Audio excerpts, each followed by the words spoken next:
Desde este momento comienza Hablando de Seguridad, creado y conducido por Hermes Acuña, postítulo universitario en Seguridad y Resolución de Conflictos. Primer programa radial dedicado exclusivamente a la problemática de la seguridad.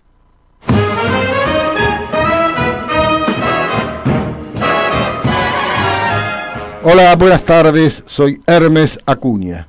16 de agosto de 2016, en el aire, desde la ciudad de Villa Lynch, partido de San Martín, provincia de Buenos Aires, en el estudio Héroes de Malvinas, de FM Líder 104.5, hablando de seguridad.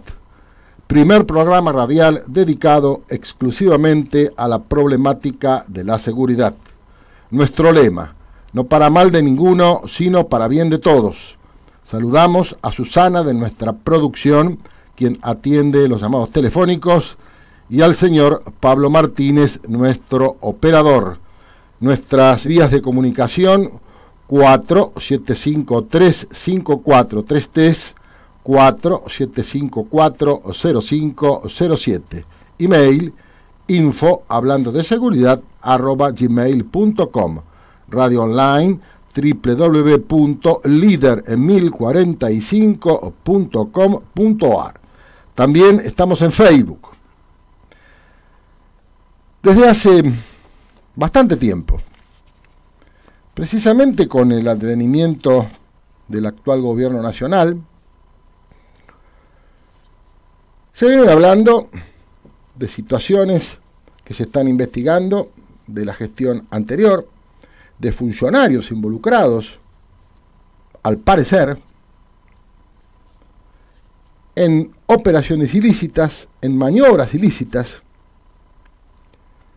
y se habla de lavado, se habla de blanqueo, se habla de paraísos fiscales, de cuentas en el exterior, Panama Papers, etcétera, etcétera, etcétera. Reporte de operaciones sospechosas, ROS. Esto en el lenguaje coloquial de todos los días, con el vecino, con el amigo, con el familiar, en los comercios. Todo el mundo habla de esto. Sí, porque se blanquea, porque se lava, porque... Y la pregunta es, ¿sabemos realmente de qué nos están hablando? ¿Y qué estamos hablando y escuchando? Por eso hoy quisimos esclarecer, puntualizar estos conceptos, sin hablar de ningún caso en particular, porque ese no es el objetivo de Hablando de Seguridad. El objetivo de nuestro programa es informar, cada cual sacará sus propias conclusiones, también tomamos posición y emitimos opiniones a veces, no es este precisamente el caso. Hemos convocado a un técnico que nos ha acompañado ya tantísimas veces en nuestro programa, a quien le agradecemos haya hecho un lugarcito entre sus múltiples ocupaciones para ayudarnos a entender estos conceptos que son muy específicos y muy particulares. Y me estoy refiriendo al doctor Adrián Arena. El doctor Arena es abogado, es especialista en Derecho Penal, Procesal Penal y Tributario. Es director de la Escuela Superior de Derecho y Práctica Forense y también es docente universitario. Adrián, buenas tardes y bienvenido. ¿Qué tal? Buenas tardes, un gusto estar una vez más acá. Bueno, muchas gracias, Adrián. Ya, obviamente has escuchado la introducción y queremos de alguna manera hacerle saber a nuestra audiencia, con precisión, en una palabra tan calificada como la tuya, de qué realmente estamos hablando cuando hablamos de blanqueo, cuando hablamos de todos estos conceptos que acabo de mencionar, que a veces no sabemos realmente qué son, si la legislación lo pena, si la legislación argentina pena este tipo de situaciones, es decir, si esto está legislado. Y como nuestra audiencia es lega, y quien les habla también, porque obviamente no soy abogado, El doctor Arena tiene una gran experiencia como docente universitario y nos va a esclarecer un poco esta confusión que a veces se escucha, porque lo he escuchado personalmente. No, primero se blanquea y después se lava. No, primero se lava y después se blanquea. Y escucho a veces a personas que dicen reciclar en economías formales, porque el problema más grande está ahí. ¿Cómo hacemos para, o cómo harán quienes lo hacen, para esos capitales de origen ilícito poderlos introducir, poderlos reciclar en una economía formal? Entonces no sabemos, en este caso puntual, quién está primero, quién nació primero, si el huevo o la gallina.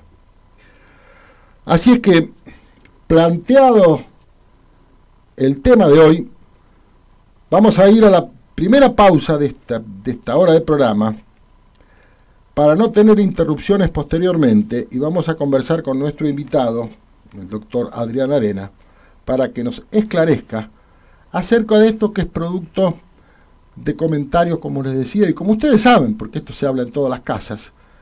Aparte estamos bombardeados, permanentemente bombardeados por la prensa respecto de estas situaciones, y es necesario poner las cosas en blanco sobre negro. Escuchamos en distintos medios a supuestos, entre comillas, expertos, entendidos, como repito frecuentemente, técnicos, licenciados, doctores IOU. Y al fin y al cabo uno se queda como al principio, sin información, porque no sabemos realmente de qué se está hablando y de qué estamos hablando nosotros. Vamos entonces a la primera pausa. Crónica y análisis, periódico online, periodismo independiente. Juan de Dios González, director. Email cia@cronicayanalysis.com.ar, www.cronicayanalysis.com.ar. Compresores Rosales, industria argentina. Fabricación y venta de compresores de aire a pistón, nuevos y usados, repuestos y accesorios. Sin cargo, un equipo en préstamo mientras reparamos el suyo. Monteagudo 378, Villa Lynch, Buenos Aires, Argentina. 4752-6559. Email info@compresoresrosales.com.ar, www.compresoresrosales.com.ar. Foto Tomás, video digital, desde 1949, registrando tus momentos inolvidables. Estrada, esquina Santa Marta, Villa Maipú, San Martín, Buenos Aires, Argentina. Teléfono 4755-4932. Restaurant Buffet, Círculo San Andrés. Pastas y comidas caseras. Congreso e Intendente Alvear, San Andrés. Tactical Center, Ayacucho 2464, San Martín, provincia de Buenos Aires. 4754-0190, Polígono de Tiro. Cursos básicos y avanzados, aulas propias, atención a empresas de seguridad privada, certificaciones de tiro, descuentos integrantes de fuerza. Citando este programa, 20% bonificación en pedales. Horario lunes a sábados de 11 a 20 y 30. www.tacticalcenter.com.ar. Mira si un abogado se va a ocupar de esa pavada. Hasta el más mínimo conflicto requiere una solución. Mejor, consulta a un abogado. Este es un mensaje del Colegio de Abogados de San Martín. Tus derechos, nuestro deber. Auspician este bloque String Tour, de Hugo Oscar Benemérito. Fundada el 8 de agosto de 1988. Seriedad, responsabilidad y eficacia satisfaciendo sus necesidades. Mitre 3632, San Martín, Buenos Aires, Argentina. 4713-3227 y 4713-7841.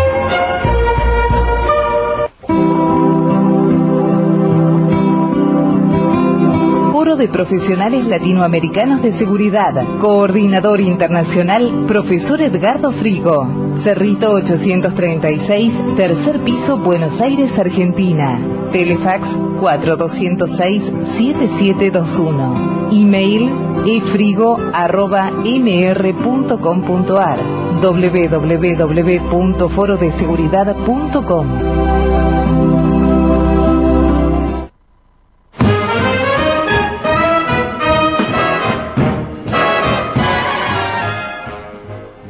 Seguimos entonces con nuestro invitado, el doctor Adrián Arena, abogado, especialista en Derecho Penal, Procesal Penal y Tributario, director de la Escuela Superior de Derecho y Práctica Forense y docente universitario.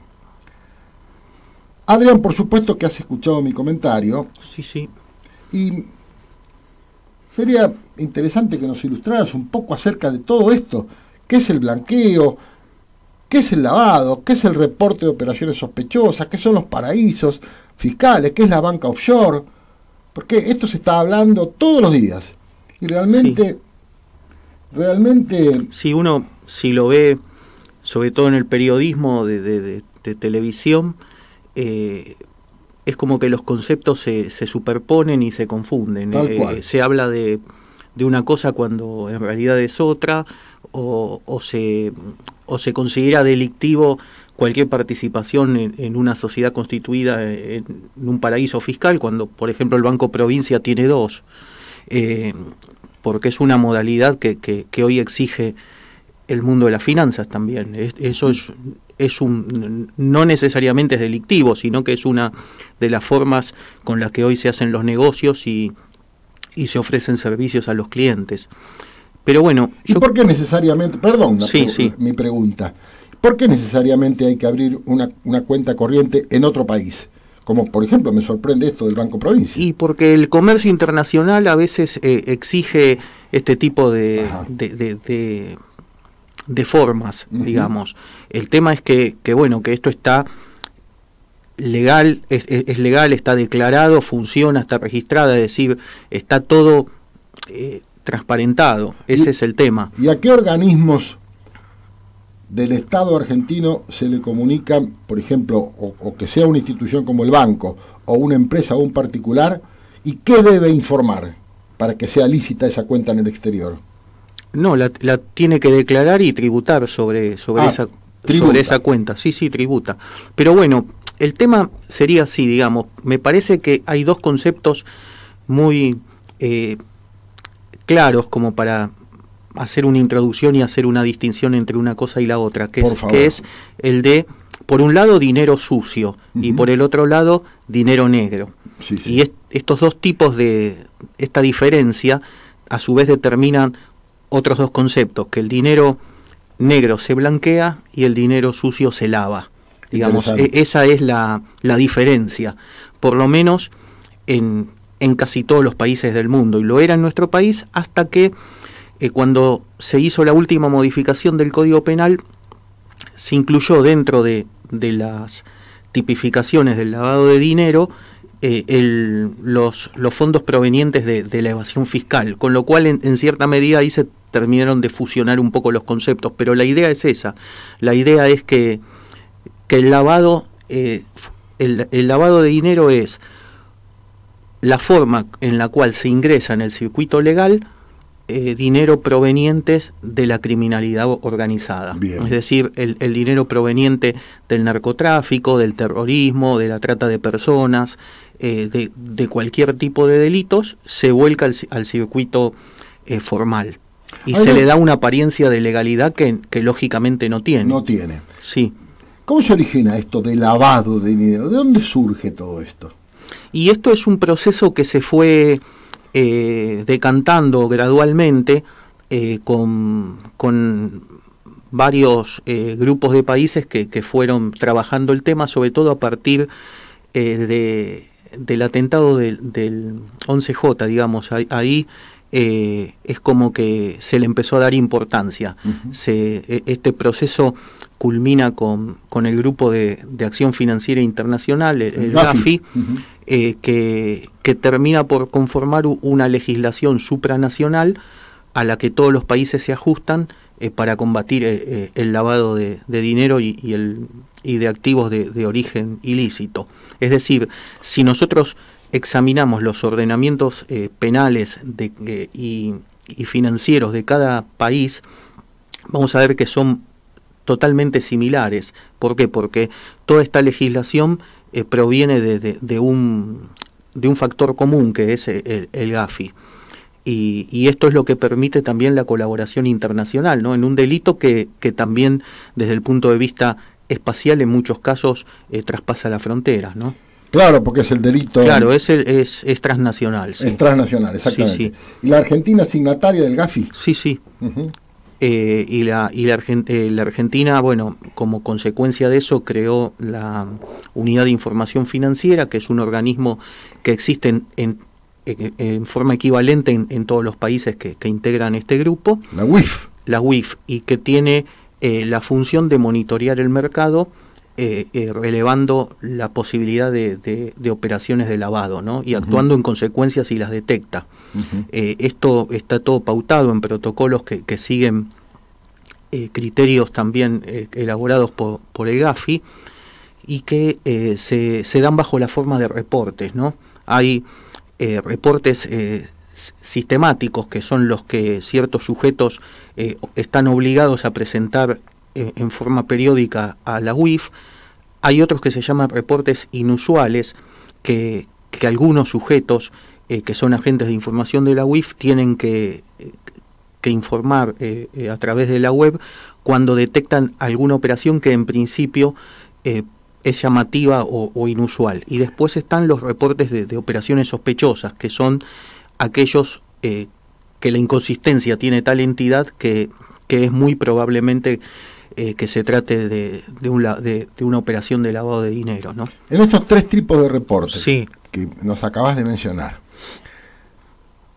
¿es determinante la cantidad o la masa de dinero que se mueve para producir ese informe? No, porque hay sujetos que normalmente mueven esa masa de dinero. Lo que la inconsistencia estaría dada por la falta de congruencia entre la capacidad económica del sujeto y el movimiento económico que realiza. Eso es lo que dispara, digamos, la sospecha. ¿Y qué información se cruza, si es que se cruza alguna información, para disparar esa sospecha? No, depende del organismo, depende de quién sea el agente de información. Pero, por ejemplo, un banco lo que va a comparar eso con el historial del cliente. Y si de repente aparece una operación que no guarda relación con la capacidad económica que conoce el banco, ahí se activa el reporte. Bien, bien. Después hay situaciones en las que uno está obligado a declarar el origen de los fondos que aplica a ciertas operaciones financieras. Bueno, cuando la información que suministra el sujeto es poco confiable, en esos casos también se dispara un reporte.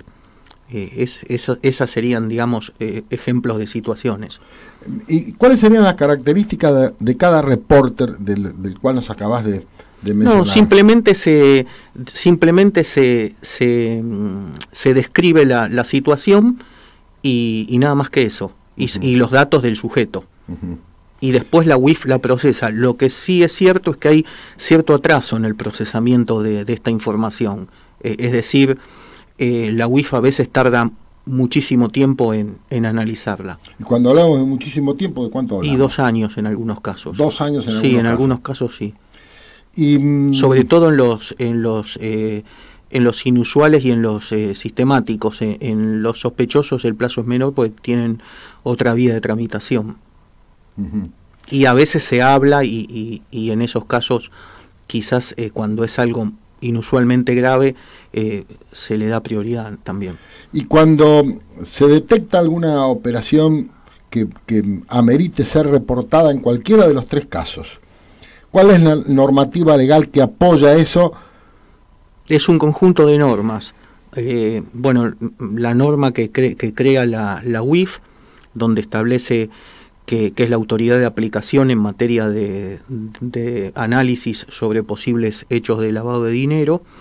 la organiza como una entidad autárquica que pone bajo la esfera del Ministerio de Justicia y Derechos Humanos, y que está presidida por un presidente y un vicepresidente, que son las autoridades que ejercen la representación legal del ente, y que tienen también un poder normativo, porque pueden emitir disposiciones con rango de derecho objetivo.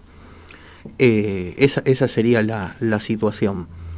En el caso de detectar alguna maniobra que se supone ilícita, sí, ¿a qué fuero de la justicia se le da intervención? ¿Al penal económico, al federal? Depende del lugar, porque el fuero penal tributario está en Capital y la justicia federal, es decir, penal tributario si estamos en materia de evasión fiscal. Claro, ¿no? claro. Si no, va a la justicia federal o penal económico. ¿En todo el país? Sí. ¿En todo el país? Sí, sí. ¿Penal económico solamente en la ciudad? Penal económico solamente en la ciudad de Buenos Aires. En la ciudad de Buenos Aires. El resto para todo el país. Sí. Las sanciones que prevén las normas, cuando se habla del famoso delito precedente, sí, ¿qué significa eso? Bueno, el lavado requiere que los fondos que se lavan tengan un origen delictivo. El delito precedente es el delito que da origen a esos fondos. Bien. Y este delito, bueno, se tiene que acreditar. No se requiere, se investigan en el mismo proceso, es decir, no se requiere que haya una condena previa por el delito precedente para después avanzar con la causa de lavado. Se puede investigar todo simultáneamente y en la misma sentencia se dan por probados los dos hechos. Todo esto, este delito está regulado junto con el encubrimiento, es decir, porque en definitiva es una forma de encubrimiento también. Pero no solo tiene relevancia penal también el tema del lavado, sino tiene una importancia en lo que es la economía, ¿no? Porque cuando uno lava dinero para simular un origen delictivo, quizás no le preocupa tanto los servicios o los productos que se comercializan bajo el ropaje de legalidad, no les interesa que funcione a precio de mercado. Con lo cual se afecta la competencia también. Claro. Hay personas que por ahí, con la intención de poder blanquear dinero, que en definitiva no les cuesta nada, pueden realizar actividades abajo del costo. Y eso también afecta la competencia. Digamos que las implicancias que tiene en la economía no solo tienen que ver con el lavado en sí mismo, sino también es mucho más perjudicial porque afecta al mercado el delito. Estamos hablando de la economía del país. Y sí, claro, y aparte tenemos que tener en cuenta que cuando estas organizaciones importantes hacen operaciones de lavado, pueden ser sumas muy importantes. En este caso, como en el enriquecimiento ilícito, ¿hay inversión en la carga de la prueba? No, porque el delito precedente hay que probarlo. Hay que probarlo. Y quizás tiene reglas, no tanto reglas probatorias, porque las reglas sobre la prueba son las mismas, sino que el procedimiento presenta características particulares. ¿Por qué? Porque actúan como auxiliar de la justicia, en este caso, además de las partes, organismos especializados como la FIP, la UIF, el Banco Central, e incluso pueden tomar intervención a algunos agentes de otros órganos del Estado, ¿no? Esto le da a la instrucción, por lo menos, le da un relieve peculiar. Sí, y realmente importante. Sí, claro. Sí. ¿Y la secuencia entonces sería lavado-blanqueo? No, son dos cosas diferentes, porque el blanqueo es cuando uno, por ejemplo, realiza una actividad lícita por la cual no tributa, busca la forma de justificar el origen, de justificar la actividad, digamos, de justificar los ingresos provenientes de esa actividad lícita. Es decir, es una actividad lícita por la cual no se tributa. Lo otro es... En ese caso hay evasión. En ese caso habría evasión fiscal o no, porque por ahí no llega, porque para que sea evasión fiscal tienen que darse ciertos montos mínimos como condición objetiva de punibilidad que pueden no verificarse y puede haber blanqueo igual. El tratamiento es diferente, pero en nuestro país en particular, cuando se regula el lavado de dinero, el delito de lavado de dinero, dentro de los delitos precedentes que se tipifican está el de la evasión fiscal, con lo cual se terminan confundiendo los conceptos. Es decir, los fondos provenientes de la evasión fiscal pueden ser lavados. Esto es algo característico de nuestra legislación que no se verifica en otros países, por lo menos en la mayoría. Ajá. Es así, creo que no es acertada esa distinción, porque son dos conceptos diferentes y socialmente se valoran de otra forma incluso. Pero bueno, se decidió por ese lado, ¿no? Quiere decir que Argentina sería uno de los pocos países del mundo que tiene esta modalidad. Sí, donde el delito precedente puede ser evasión fiscal. Bien. Lo que pasa que la evasión fiscal tiene reglas propias, porque cada tanto sale alguna ley que extingue la acción penal o si el sujeto se incorpora a algún plan de facilidad de pago, es decir, tiene un tratamiento específico que no se puede dar, por ejemplo, con el narcotráfico o con otros tipos de delitos. Por eso creo que es una técnica que no me parece aceptable, pero bueno, es lo que es la solución legal. ¿Y cuál sería la alternativa? Y la alternativa sería diferenciar bien los dos conceptos, la evasión fiscal del lavado de activos, que acá se terminan confundiendo, aunque se confunden los textos legales. Los jueces en la práctica le dan un tratamiento distinto, incluso cuando hablan de lavado de dinero, por lo general inconscientemente, digamos, no incluyen a este tipo a la evasión fiscal, ¿no? ¿Qué son los paraísos fiscales, Adrián?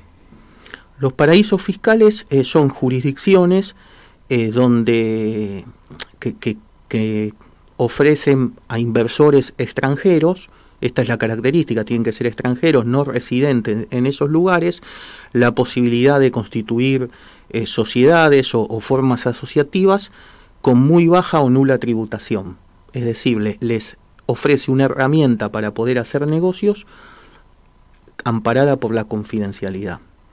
Y si es nula tributación, ¿cuál sería la ganancia de ese país?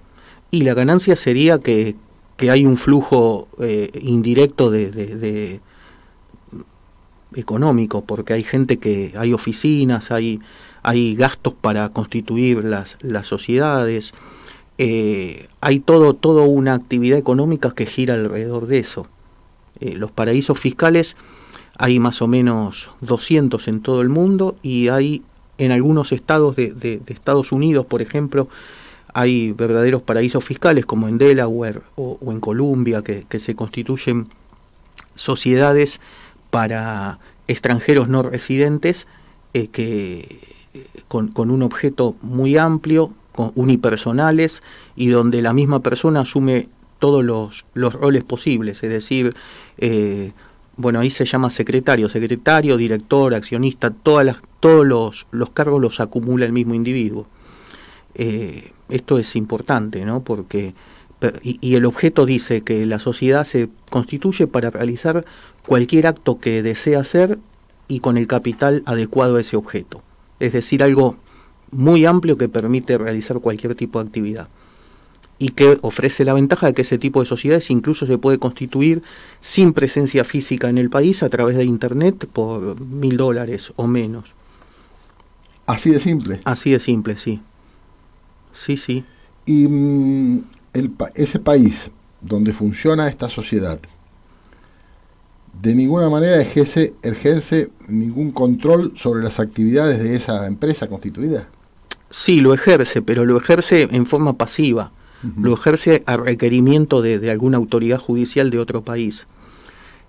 Como la actividad, como son sociedades que se constituyen en un país para actuar fuera de ese país, no hay un control efectivo sobre la actividad, hay un control formal sobre la documentación, nada más. Claro.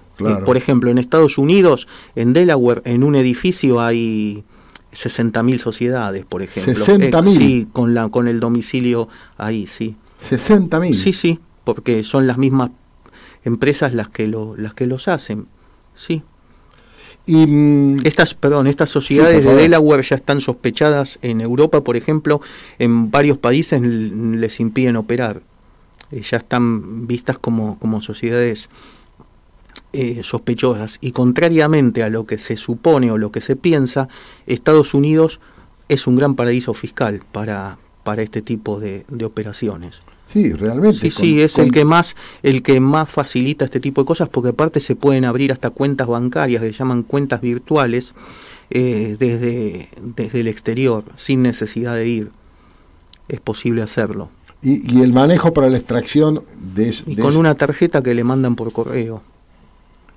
Y lo puedo extraer inclusive en cualquier país. En la República Argentina. Sí, claro.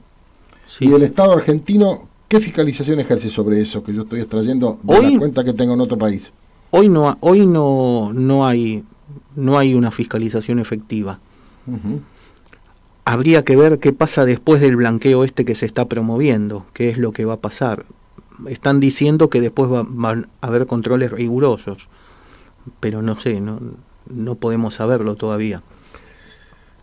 Y ahora que lo mencionás, Adrián, este tema del blanqueo, sí. ¿Cuáles son las características y cuál es el objetivo del blanqueo? ¿Repatriar capitales? ¿El objetivo de quién? ¿Del que blanquea o del Estado? Del Estado es repatriar capitales y obtener ingresos, uh-huh, y generar confianza. Uh-huh. Del que blanquea depende quién sea. Uh-huh. Hay gente que quiere tranquilidad y que quiere blanquear parte de su patrimonio, no creo que todo. Y hay muchos que van a blanquear lo que no tienen, como para después poder ofrecer capacidad económica para ciertos negocios a terceros. Es decir, va a haber gente que va a blanquear fondos que no tiene. Eso pasa normalmente también en los blanqueos. ¿Cómo blanquear lo que no tiene? Claro, por ejemplo, una persona dice que tiene $100.000 y en realidad no los tiene. Exterioriza esos fondos y después... tiene esa capacidad económica como para poder figurar como que participa en alguna sociedad, como que o como que presta dinero. Eso sirve. Hay mucha gente que le interesa eso. Estoy sorprendido realmente. Sí, a veces pasa eso.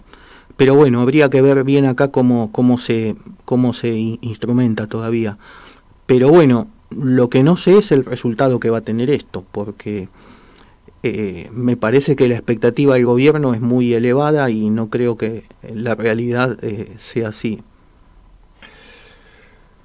Con todos estos comentarios que venimos escuchando desde hace bastante tiempo, después de la asunción de este nuevo gobierno, respecto a estas actividades ilícitas y maniobras fraudulentas, donde se mencionaba todos estos conceptos que vos brillantemente nos acabás de explicar. La experiencia internacional y también la Argentina, por supuesto, ¿se llega a determinar exactamente la responsabilidad de personas, tanto físicas como jurídicas? ¿En qué caso? ¿Cuando hay un blanqueo? Exactamente. Y lo que pasa es que el blanqueo va asociado a un olvido. Es decir, el Estado renuncia al derecho de investigar el origen de los fondos, claro, a cambio de que la persona exteriorice esos fondos. Es así. La ruta del dinero, digamos que es muy meandrosa, de acuerdo, sí, a la experiencia. Sí, en algunos casos sí, en otros no. Digamos que cuando es mucho dinero, normalmente se utiliza una ingeniería financiera compleja. Claro. Pero hay muchas personas que simplemente ahorraron dinero y lo depositaron en el exterior, en momentos donde era posible llevarlo. Y eso no es complejo. Hay muchos casos así. En momentos en que era posible llevarlo, hoy no. Hoy se puede, sí, pero esto es, digamos, los fondos que se van a exteriorizar son fondos que fueron transferidos en algún otro momento, en el pasado. Supongo que en los 90, por ejemplo, había libertad para sacar dinero sin inconvenientes. Mucha gente en esos momentos abrió cuentas en el exterior. Después, bueno, la situación se fue la libertad se fue limitando y hubo periodos en que era imposible hacerlo, o muy difícil, digamos, habría que hacerlo en forma ilegal, digamos. Claro. Y se habla de la extinción del dominio. ¿Qué significa eso?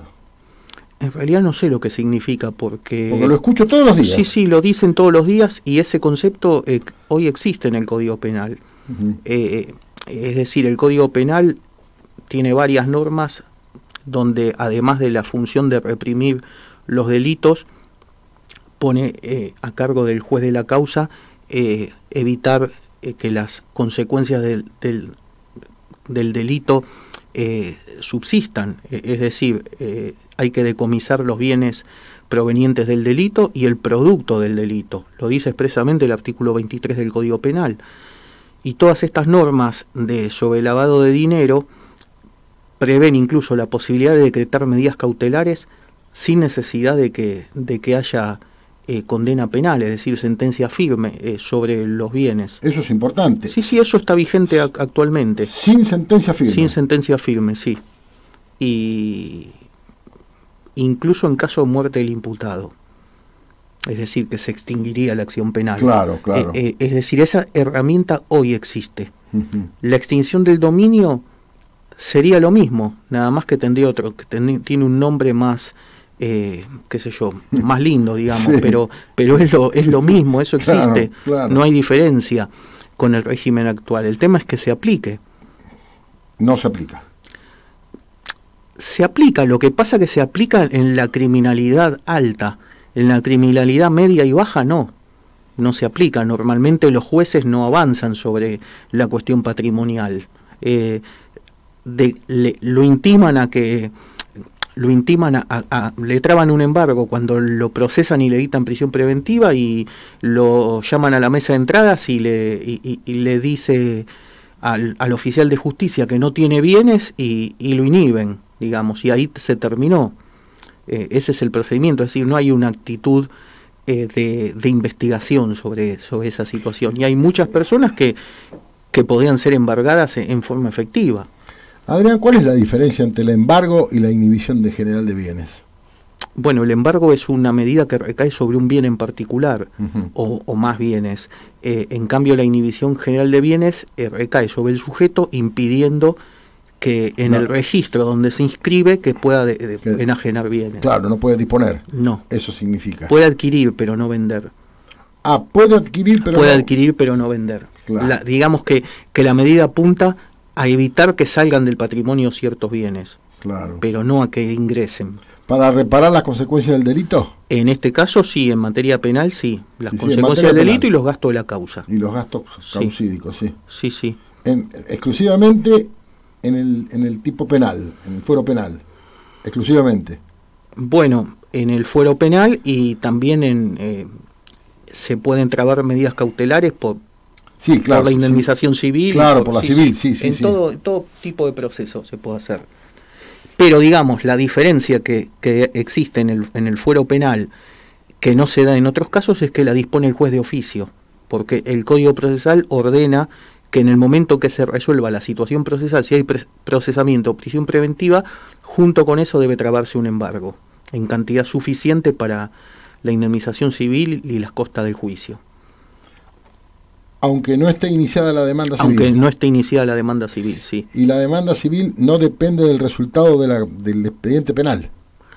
No, se puede iniciar, pero bueno, el tema es que cuando hay un delito donde hay una víctima, la víctima va a necesitar que primero se pronuncie el juez penal para que el juez civil pueda dictar sentencia. Es una cuestión que se llama prejudicialidad, pero pueden tramitar paralelamente las dos causas.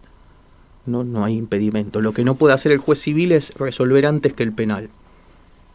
Siempre es de referéndum. Porque si no se correría el riesgo de que la sentencia civil altere los hechos que fija el juez penal. Es decir, los hechos los fija el juez y la extensión del juez penal y la extensión del daño derivada de esos hechos el juez civil. No puede modificar la declaración de hechos que se hace en el proceso penal. Esa es la idea de la prejudicialidad, para evitar sentencias contradictorias. Pregunto todo esto porque escuchamos a diario, cuando se habla de la prescripción del dominio, es aquel que se le pruebe dineros mal habidos, reintegrarlos al erario público. Bueno, pero eso hoy existe, está en el Código Penal actual. Pero los legisladores, todos está los en días... el artículo 23 del Código Penal, claro, expresamente. No sé por qué, pero bueno, yo creo que ¿lo es has escuchado también? Sí, claro. Y encima escuché una brutalidad, que hablan de confiscación, cuando la confiscación está prohibida. Es como decir, vamos a robarle al delincuente. No, es decomiso, no es de confiscación. Claro. Y utilizan la palabra, hay que confiscar los bienes de los delincuentes, y en realidad la confiscación es ilegal. Técnicamente no sería una confiscación, sería un decomiso, que eso hoy existe también. De hecho lo decomisan. Si una persona, por ejemplo, un delincuente utiliza un auto para cometer un delito, secuestra. El auto queda secuestrado, claro. Y cuando se dicta sentencia se dispone del vehículo. Y la mayoría de los jueces federales de Comodoro Pi, por ejemplo, se movilizan en autos provenientes del secuestro en causas penales que pasaron a integrar el patrimonio del Poder Judicial, sobre la base de esta norma del artículo 23. Qué interesante. Y sí, claro, es así. ¿Exclusivamente se da en el fuero penal esto? No, en el fuero penal, claro, pero digo... Federal, perdón. No, en la justicia ordinaria y también en las justicias provinciales también, y el destino, bueno, está previsto, puede ir a entidades de bien público, puede ir a diferentes lugares.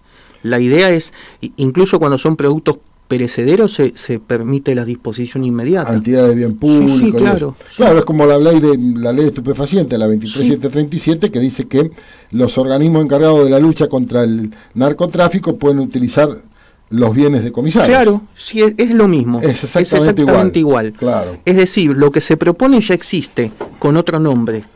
Sí. Lo que están proponiendo sería cambiar el nombre de algo que hoy existe. Y eso parte de una supina ignorancia, entonces. Y puede que sí, o puede que lo sea deliberado para obtener rédito político. También, para decir, miren lo que propongo, y ya está. Claro. Es posible también, sí. Pero bueno, es lo que hay. Sí. ¿Coincidís conmigo en que realmente estamos mal informados? Sí, lo que pasa es que estamos mal informados porque los que tienen que informar lo hacen mal. Hablan de cosas que no saben, y cuando en realidad podrían interiorizarse previamente, y no lo hacen. Y estamos hablando de legisladores. Estamos hablando de por ejemplo, de periodistas de horario central de televisión que son los que más miden, por ejemplo. Claro. Dicen cosas que son erradas, pero erradas muy mal, muy erradas. No tienen un doctor Arena que los asesore. No se quieren interiorizar, quizás claro. Simplifican mucho. Tal cual. Es así, sí, claro. Y cuando se informa mal, se desinforma. Y sí, claro, puede que en algunos casos sea deliberado, porque a veces sirve desinformar a ciertos intereses, pero es tan reiterativo que yo creo que es ignorancia en definitiva. Es así, me parece. Por eso habíamos decidido con la producción hacer este programa con vos, sabiendo de tu erudición en estos temas, y como dije en la introducción, de poner blanco sobre negro, porque los conceptos se confunden, y mucho, y ahora nos venimos a enterar que se propone una norma que ya existe. Claro. Entonces esto tal vez sea afán de protagonismo. Es posible, sí. Buscar protagonismo. Sí. O como vos decías hace un ratito, yo propongo algo nuevo. Claro, yo propongo algo nuevo y con esto se solucionan todos los problemas. Y en realidad no se va a solucionar nada. Pasa en varios ámbitos. Por ejemplo, en el tema de, saliendo un poquito del tema con la sola finalidad de dar un ejemplo, con el tema de las adopciones. El problema de las adopciones es la falta de menores en condiciones de adoptabilidad. Y muchos proponen leyes nuevas y dicen con esto se soluciona el problema. Y en realidad no es un problema de textos legales, es un problema de que no hay personas que puedan ser adoptadas. Es así. O como con los trasplantes de órganos también. No pasa por modificar una norma. No hay donantes aptos. Claro. O no hay donantes directamente. O no hay menores en condiciones de adoptabilidad. Claro. Y simplificando el trámite de adopción, que lo que cuenta no es tanto la adopción, sino la guarda, que es lo primero, que es cuando le entregan el menor y después, si lo tiene bien, no se lo van a quitar nunca. El problema es ese, no es ni la lista de espera, ni la forma de cumplir los requisitos. Has tocado un tema muy sensible, Adrián. Y sí, pero es así. Esto es folclore puro, entonces. Y sí, claro que sí. Sí, de hecho hoy con las nuevas leyes está peor que antes el tema, porque antes cuando estaban los juzgados menores funcionaba bien en la provincia, ¿no? Hoy funciona muy mal. Pero bueno, es así. Es lo mismo que esto que estamos hablando, es un ejemplo, digamos. Sí, es decir, con la modificación del Código Civil funciona peor. Con la modificación no, con la creación de los juzgados de familia los juzgados de responsabilidad penal juvenil. Cuando a los juzgados de menores los transforman en juzgados de responsabilidad penal juvenil, el registro de adopción lo pasan al fuero de familia y ahí se genera el desquicio, porque a partir de ahí se duplicaron los plazos de espera. Funcionan mal. Días pasados se conoció una encuesta respecto de la confianza de los grupos que se testearon, y el 81% dijo que no confiaba en los jueces y en la justicia. Esto fue del miércoles pasado, se conoció el jueves. Y lo que pasa que cuando a alguien le hablan de un juez, y son 2 o 3 jueces los que se grafican que todos son iguales, piensan en Ollarvide, piensan en Casanelo, y piensan que todos son iguales. Entonces, digamos que lo ven de esa forma, y no todos son iguales. Pero bueno, hoy el Poder Judicial está desacreditado. Eso es real. Y no creo que mejore, por lo menos en lo inmediato, la imagen. Lo hemos hablado muchas veces en este programa, Adrián, contigo esto, en cuanto al mal funcionamiento de la justicia. Muchas veces. Tanto en la provincia de Buenos Aires como a nivel nacional y en la propia justicia federal. Sí.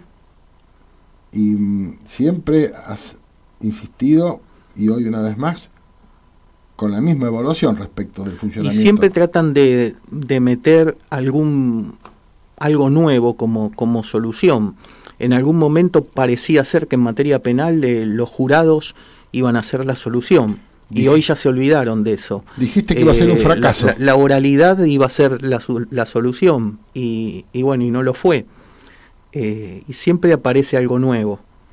Me acuerdo que cuando se legisló y se instalaron, o se iban a instalar en la provincia de Buenos Aires los juicios por jurados, te convocamos, hicimos un programa con vos y nos dijiste que esto no iba a solucionar ni a mejorar en nada la administración de justicia en la provincia de Buenos Aires. En ese momento se lo planteaba como el panacea, la panacea, claro, ¿no? Con esto se soluciona. Tal cual. Lo mismo cuando se decía que se abandonaba el sistema del juez de instrucción y se ponía a cargo de los fiscales la investigación penal preparatoria, también lo planteaban como algo revolucionario que iba a terminar de resolver los problemas de inseguridad incluso. Y bueno, y no fue así. Y bueno, pasa seguido, cada tanto aparece algo como una solución mágica que después la gente se decepciona porque no funciona. No sé qué vendrá en lo inmediato, pero siempre hay algo nuevo. Adrián, muchísimas gracias. No, por favor, al contrario. Excelente, como siempre, nos ha esclarecido. Es un gusto hablar con el doctor Arenas, estaríamos mucho tiempo haciéndolo, porque nos esclarece realmente temas que desconocemos y que son de comentario cotidiano, como les decía hoy, en el seno familiar, con los amigos, en los clubes, en el comercio, en la calle. Y hoy realmente hemos puesto blanco sobre negro sobre esta situación, o estas situaciones que tan vigentes están en el conocimiento de todos los argentinos. Vamos a ir a la última pausa entonces. Crónica y análisis, periódico online, periodismo independiente. Juan de Dios González, director.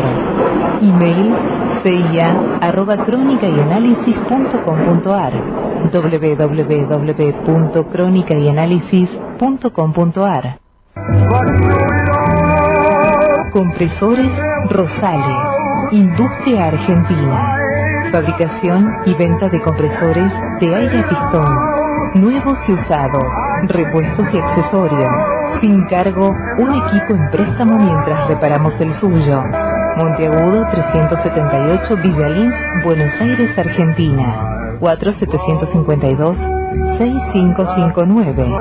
Email info@compresoresrosales.com.ar www.compresoresrosales.com.ar. Cochería La Diosma. Prestigio y calidad. Modernas salas velatorias. Atendemos 180 obras sociales. Coronel Mon y 1 de Mayo, San Martín, Buenos Aires, Argentina. Teléfonos 4755-2353 y 4755-1400. CH Electricidad. Mantenimiento y reparaciones eléctricas. Redes, instalaciones, porteros eléctricos, instalación de luminarias, hogar, comercio e industria. Nico, Congreso y Alvear, San Andrés, 15 53 76 84 67.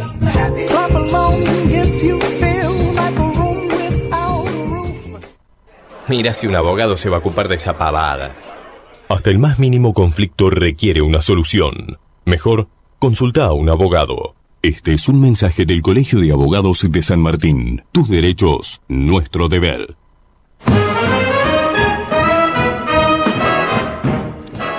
Y ya que de jueces y justicia estábamos hablando, un juez le produjo a un joven varios cortes en el cuello durante una pelea por un incidente de tránsito.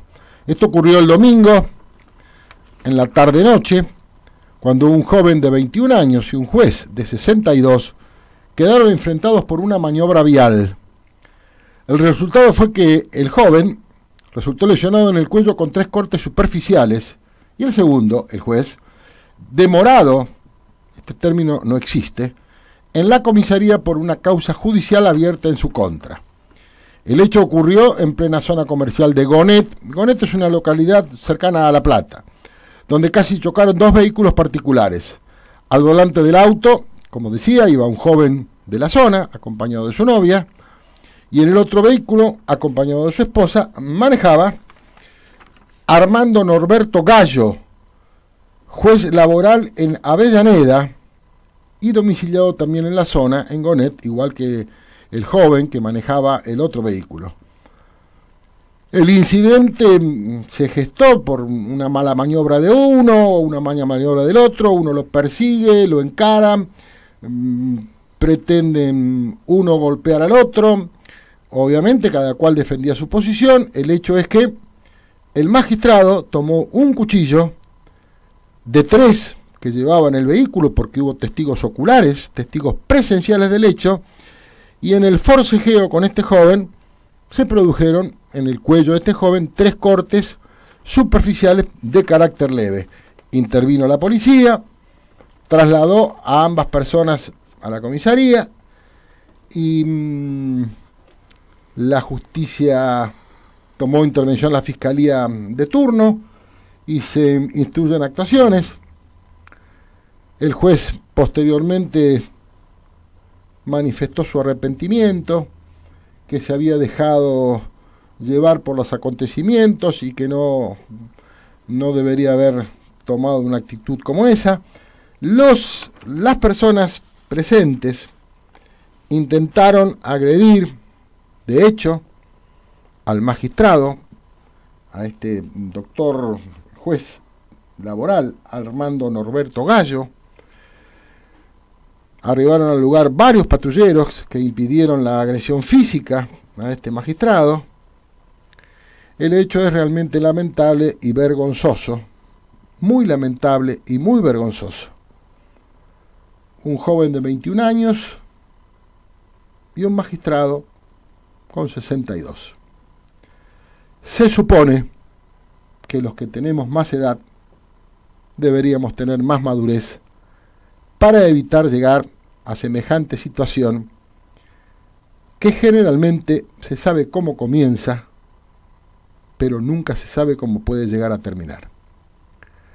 Con ustedes nos estamos reencontrando el próximo martes a las 4 de la tarde, como siempre, en FM Líder 104.5, hablando de seguridad. Hasta entonces, y muchas gracias. Si es sorprendido por delincuentes, mantenga la calma, no oponga resistencia, no haga movimientos bruscos, no discuta, entregue lo que tenga encima.